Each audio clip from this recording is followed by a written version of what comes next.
Hello friends, welcome back to my channel. ये है isotopic substitution reaction का second part video आप सबके डिमांड पर। और इसके फर्स्ट पार्ट वीडियो को 10K व्यूज़ होने वाले हैं। Thank you for watching guys. चलिए फिर ये टॉपिक स्टार्ट करते हैं। First point, when a particular atom in a molecule is replaced by it's isotope the resulting substance is identically chemically with the original except for its atomic mass. It means that कि किसी भी molecule के atoms को उसके isotope से substitute करने पर उसका मास चेंज हो जाता है। Second point, it is generally assumed that the bond length does not change on the isotopic substitution. Isotopic substitution करने से बॉन्ड लेंथ में कोई चेंजेस नहीं होती। We know that B is equal to h upon 8 pi square I c J plus 1 centimetre minus 1 where I is equal to mu r square. Mu क्या है, यहाँ reduced मास है, आर स्क्वायर बॉन्ड लेंथ है। ठीक है, तो mu is equal to यहाँ पे क्या हो जाएगा, म्यू की value m1 into m2 upon m1 plus m2। ये हो गई रिड्यूस्ड मास। और आर देख लेते हैं, जैसे कार्बन मोनोऑक्साइड है तो कार्बन और ऑक्सीजन के बीच जो बॉन्ड लेंथ होगी उसको आर से डिनोट करेंगे, तो ये होगी हमारी बॉन्ड लेंथ जो कि फार्मूले में आर स्क्वायर है। और ये वाला फार्मूला हम लोग पहले ही रिजिड रोटल से पढ़ चुके हैं। अगर आपने वो वीडियो नहीं देखी तो ज़रूर देखिए, डिस्क्रिप्शन में उसकी लिंक शो कर दी है, आप चैनल पे जाइए और चेकआउट कीजिए कि रिजिड रोटर फार्मूले के आगे आपको ये लिखना है। फिर if change the value mu reduce the mass so change the moment of inertia and it is identically proportional to rotational constant B. It means that कि हम म्यू की वैल्यू अगर चेंज करेंगे तो रिड्यूस्ड मास की वैल्यू चेंज होगी, मास की value change होगी तो आई की वैल्यू चेंज होगी, और आई की वैल्यू चेंज होगी तो बी की वैल्यू भी चेंज होगी। इट मीन्स दैट कि जब भी हम मोमेंट ऑफ इनर्शिया आई की वैल्यू को अगर हम क्या करेंगे, डिक्रीज़ करेंगे, तो बी रोटेशनल कांस्टेंट की वैल्यू क्या हो जाएगी, इंक्रीज़ होगी। और जब भी हम इसकी वैल्यू बी की वैल्यू इंक्रीज़ करेंगे तो आई की वैल्यू क्या होगी, डिक्रीज होगी। मीन्स दोनों की जो रिलेशन है वो इनवर्जली प्रोपोर्शनल है, एक की वैल्यू बढ़ाएंगे तो दूसरे की वैल्यू कम होगी। तो इसको एक इक्वेशन से समझते हैं। ये देखिए, ये कार्बन 12 और 16 हो गया, जिसको हम सब्स्टिट्यूट कर देते हैं तो वो कार्बन क्या हो गया, 13 हो गया। तो फिर इसका मास क्या हो जाएगा, इंक्रीज़ हो जाएगा। उसके बाद यहाँ पे let the rotation constant for, अब रोटेशन कांस्टेंट निकालेंगे लिए एक बी के लिए और एक बी डेज के लिए। बी वाली वैल्यू किसके लिए होगी, बिफोर सब्स्टिट्यूशन मीन्स कार्बन 12 के लिए।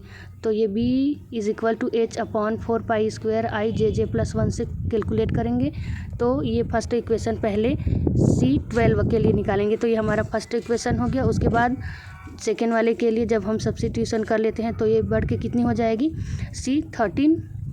तो ये हमारा बी के लिए हो गया। अब C13 के लिए करेंगे तो हम बी डेस की वैल्यू निकालेंगे। तो बी डेस के लिए यहाँ पे हम कर देंगे B dash is equal to h upon 8 pi I dash c, क्योंकि जब बी की वैल्यू हम लोग चेंज कर रहे थे तो आई की वैल्यू भी चेंज हो रही थी, इसलिए दोनों को डेस में करेंगे। ये इक्वेशन 2 हो गया।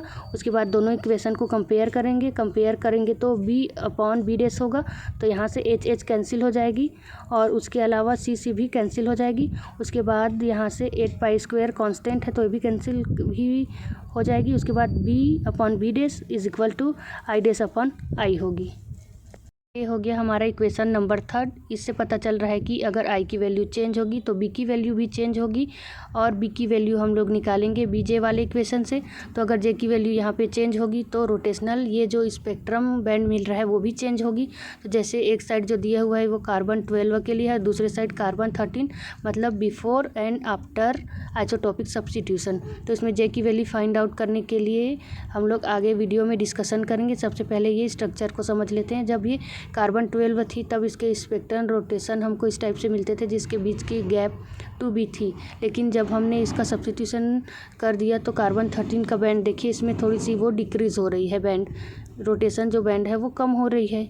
ठीक है, तो यहाँ पे दिख रहा है कि मास को चेंज करने से उसका जो रोटेशनल बैंड बन रहा है वो भी क्या है, हल्का सा डिक्रीज़ हो रहा है। ठीक है, तो ये हो गया ये रोटेशनल स्पेक्ट्रम का स्ट्रक्चर। तो आपको यहाँ से क्लियरली दिख रहा होगा कि सब्स्टिट्यूशन करने के बाद जो बैंड बन रही है वो थोड़ी सी डिक्रीज़ हो रही है।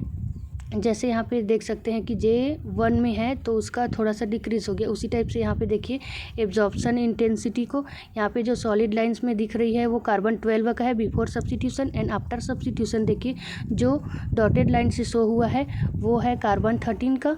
तो इस प्रकार आप देख रहे हैं कि उसका बैंड थोड़ा सा पहले मिल रहा है सब्स्टिट्यूशन करने के बाद। ठीक है, तो यहाँ पे जो बी की वैल्यू है वो ग्रेटर होगी बी डैश के कंपेयर में। ठीक है, क्योंकि हम स्ट्रक्चर में भी देख रहे थे कि जो फ्रीक्वेंसी बैंड मिल रही थी वो डैश डैश लाइन में थोड़ी सी पहले बन रही थी। होप आपको क्लियरली समझ में आ गया होगा कि आफ्टर आइसोटॉपिक सब्स्टिट्यूशन उसके मास के इंक्रीज होने से क्या क्या चेंजेस होते हैं, जैसे कि आप रोटेशनल बैंड में देख रहे थे। ठीक है, तो आगे अब डिस्कशन करते हैं कि जे की वैल्यू कैसे फाइंड आउट करनी है और जे की वैल्यू से हमको क्या क्या रोटेशनल की इंफॉर्मेशन मिलती है मॉलिक्यूल्स के बारे में। तो यहाँ देखते हैं कि जे की वैल्यू जब ज़ीरो हो, जब जे की वैल्यू ज़ीरो रखेंगे इस वाले फार्मूले में BJ+1 में, तो उसकी वैल्यू ज़ीरो आएगी। इट मीन्स दैट कि जो एटम है वो जीरो एनर्जी लेवल में है। जब जे की वैल्यू 1 रखेंगे तो उसके बाद 3, 4 इस टाइप से जब रखते जाएंगे तो हमको उसके बारे में इंफॉर्मेशन मिलेंगी, जैसे कि first the rotational energy for J0 is EJ=E0, मतलब जीरो एनर्जी लेवल में है और molecule is not rotating at all. ठीक है, मतलब कि मॉलिक्यूल की वैल्यू जब जीरो आएगी इसका मतलब है जीरो एनर्जी लेवल में है और उसमें रोटेशन नहीं हो रहा है। And the rotational energy for J=1, इसका मतलब है कि जो मॉलिक्यूल होगा वो एनर्जी लेवल 1 में होगा और उसका जो रोटेशनल मॉलिक्यूल होगा वो लोवेस्ट एंगुलर मूवमेंट होगा। दैट मीन्स कि दो एनर्जी लेवल के बीच का डिफरेंस 2b होगा, इसलिए यहाँ पे इसकी वैल्यू 2b है और J की वैल्यू 1 है, मतलब कि वो एनर्जी लेवल फर्स्ट में है और डिफरेंस 2b है। उसके बाद थर्ड पॉइंट में डिस्कशन करते हैं। Similarly the rotational energy for J=2, इसका मतलब है कि जो J की वैल्यू 2 है, मतलब जो रोटेशन करने वाला मॉलिक्यूल है वो सेकेंड एनर्जी लेवल में है और उसके बीच की गैप 4b आई है, मतलब कि 2b में 4b को माइनस करोगे तो बीच का गैप 2 ही रहने वाला है।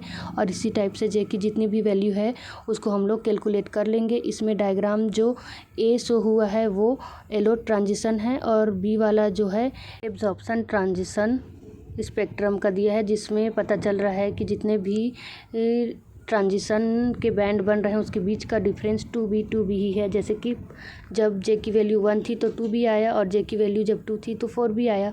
तो जब 4b और 2b के बीच का डिफरेंस निकालेंगे तो 2b ही निकलेगा। ठीक है, वैसे ही यहाँ पे जितने J की वैल्यू से कैलकुलेट किए और यहाँ हमको स्ट्रक्चर से भी क्लियरली दिख रहा है कि जितने भी डिफरेंसेस है वो 2b है। तो यहाँ क्लियरली पता चल गया कि आइसोटॉपिक सब्स्टिट्यूशन से मास इंक्रीज होने के साथ साथ B की वैल्यू मतलब रोटेशन की वैल्यू थोड़ी सी डिक्रीज हो जाती है। Thank you for watching guys. Video समझ में आई है तो वीडियो को लाइक शेयर और सब्सक्राइब जरूर करें। Thank you.